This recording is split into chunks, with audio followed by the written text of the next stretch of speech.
When I was 9 years old, my parents packed my entire life into 2 cardboard boxes, drove me out to a crumbling farmhouse in the middle of nowhere, and left me on the porch without looking back. They didn't say goodbye, they didn't hug me, and they certainly didn't plan on ever coming back. For 15 years, I believed I was just an unwanted burden, a mistake they wanted to erase. But last week, my grandfather's lawyer handed me a manila folder that completely shattered everything I thought I knew about my past, my parents, and the massive, twisted web of lies they spun just to get rid of me. Now that the truth is finally out, and the dust has settled on the legal war that followed, I need to ask you all honestly. Was I wrong for unleashing the full, devastating weight of my grandfather's legacy to completely destroy my parents' lives? Or would you have done the exact same thing if you found out your inheritance was stolen by the very people who gave life to you? To understand how a mother and father could look their 9-year-old child in the eye and abandon them, you have to understand who my parents, Richard and Alina, really were. They weren't poor, and they weren't desperate.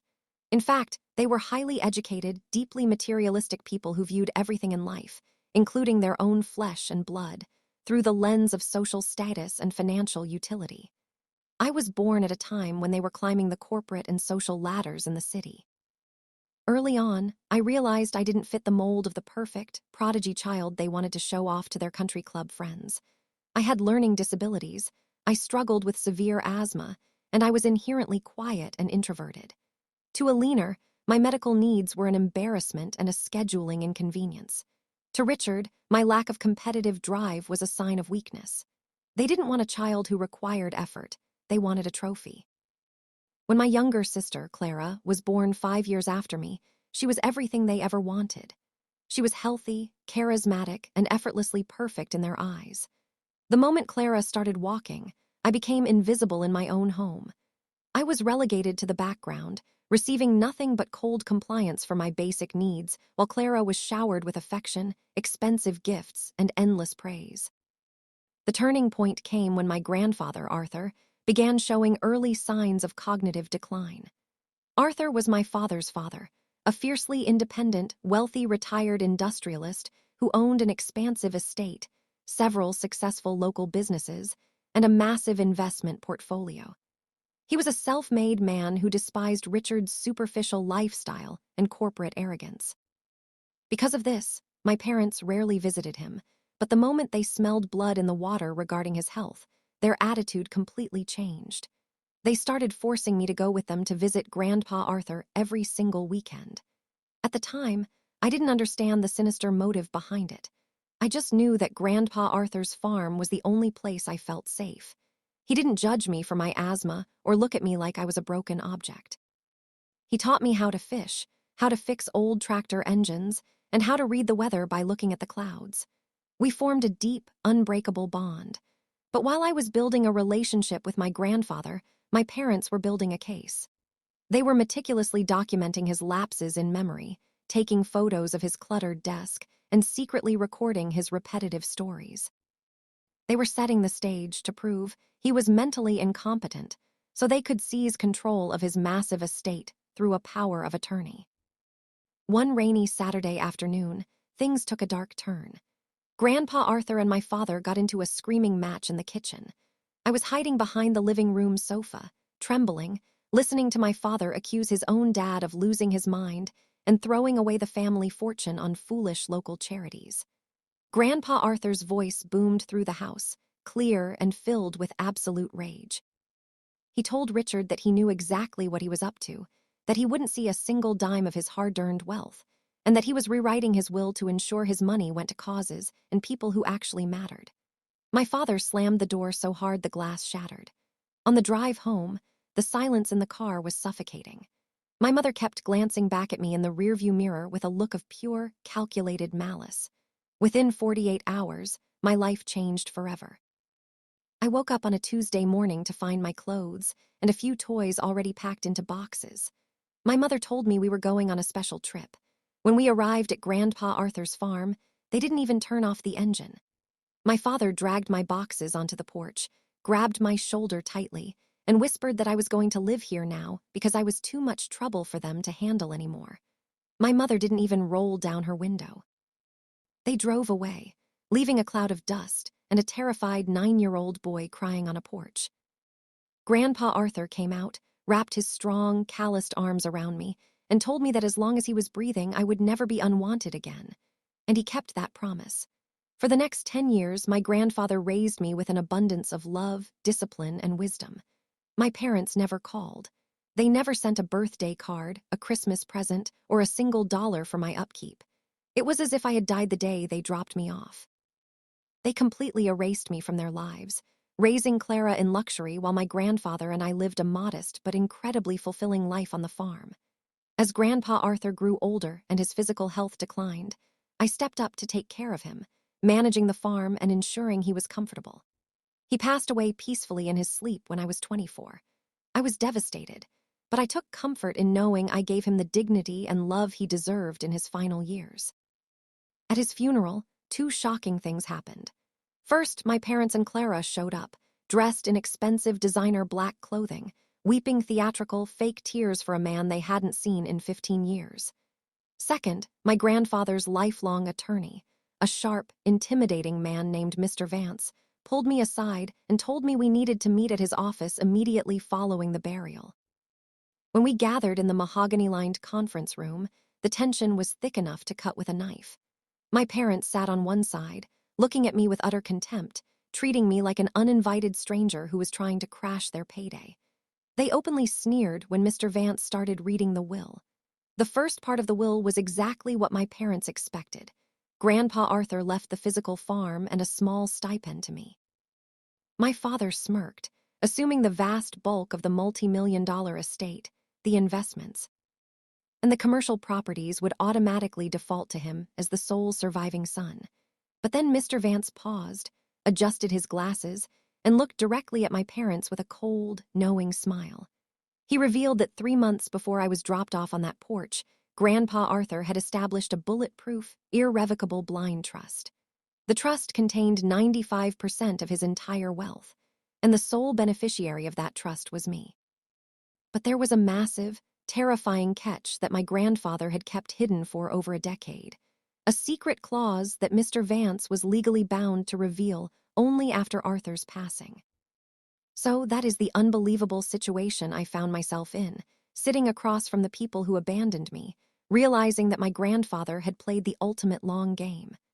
Before I tell you the absolute madness of what happened next, the secret that was hidden in that folder, and how it utterly destroyed my parents' lives, I want you to pause right now.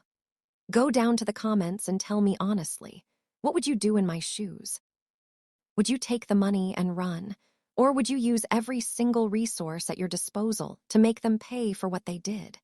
Let me know, because what my grandfather's lawyer did next blew everyone's minds. Mr. Vance reached into his briefcase and pulled out a thick, sealed manila envelope.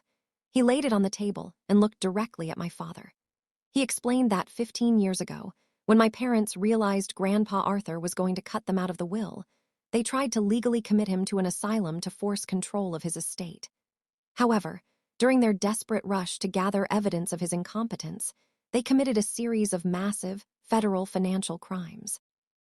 They had forged my grandfather's signature on multiple corporate documents, liquidated a high-value offshore investment account worth nearly $2 million, and transferred the funds into a hidden account under Clara's name to shield it from taxes. They thought they had covered their tracks perfectly. What they didn't know was that Grandpa Arthur's lawyer had spent the last 15 years quietly gathering every single piece of evidence, every forged signature, every fraudulent bank transfer, and every piece of mail fraud they committed. Mr. Vance explained that my grandfather had chosen not to send them to prison back then for one specific, heartbreaking reason. Me. Grandpa Arthur knew that if my parents went to jail when I was 9, I would be dragged into the foster care system or become a pawn in a brutal family custody battle with my mother's toxic relatives. He made a silent, agonizing choice to sacrifice his own justice to ensure I could grow up safe, stable, and protected on his farm. But the clause in the trust stated that upon his death, the entire investigative file was to be handed over to me, along with full authority to activate a pre-drafted legal trigger. If my parents attempted to contest the will, or if I chose to seek justice for the financial fraud and child abandonment. Mr. Vance was instructed to immediately deliver the file to the federal prosecutors and the IRS. The color completely drained from my father's face.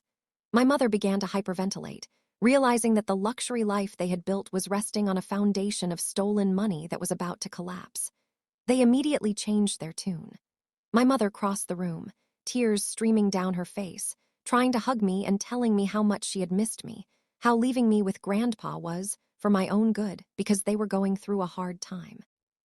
My father, the arrogant businessman, fell to his knees and literally begged me not to ruin them, crying that Clara's future would be destroyed if the fraud under her name was exposed. They offered to sign away any claim to the farm, to give me anything I wanted, if I just told Mr. Vance to burn the file. Listening to them beg, looking at the people who didn't care if I starved or suffocated from asthma as a child, I felt an overwhelming wave of clarity. They didn't love me. They didn't even see me as a son now. They just saw an executioner holding the axe to their livelihoods. I looked at Mr. Vance, nodded, and said 2 words. Trigger it. The look of absolute horror on my parents' faces is something I will never forget. Within a week, the legal hammer fell with absolute, devastating precision. Because the evidence collected by Mr. Vance and my grandfather was so meticulously organized, the federal authorities moved with terrifying speed. My parents' assets were frozen almost immediately. The hidden account in Clara's name was seized, stripping her of her trust fund and forcing her to drop out of her expensive private university. My father was forced to resign from his high-profile corporate position in absolute disgrace as news of the financial fraud leaked to the local business community. Their country club memberships were revoked, their social circle completely vanished, and their multi-million-dollar suburban mansion was put up for foreclosure to pay back the millions in stolen funds, back taxes, and astronomical legal penalties. Just 2 months ago, my father accepted a plea deal to avoid a lengthy trial, resulting in a 5-year sentence in federal prison. My mother avoided prison time, but was forced into absolute bankruptcy, now living in a tiny, cramped 1-bedroom apartment, working a minimum-wage retail job just to survive. Clara refuses to speak to them, blaming them for ruining her life, completely fracturing what little family they had left. As for me, I used a portion of the trust to completely restore Grandpa Arthur's farm, turning it into a thriving, community-supported agricultural center and a sanctuary for foster children who need a safe place to heal, ensuring that no child in my area ever feels the crushing weight of being unwanted. I stand on the porch every morning, looking out over the land, knowing that justice was served. My parents thought they were discarding a broken piece of trash when they left me on that porch at 9 years old. But in reality, they were handing my grandfather the very weapon that would eventually silence their greed forever.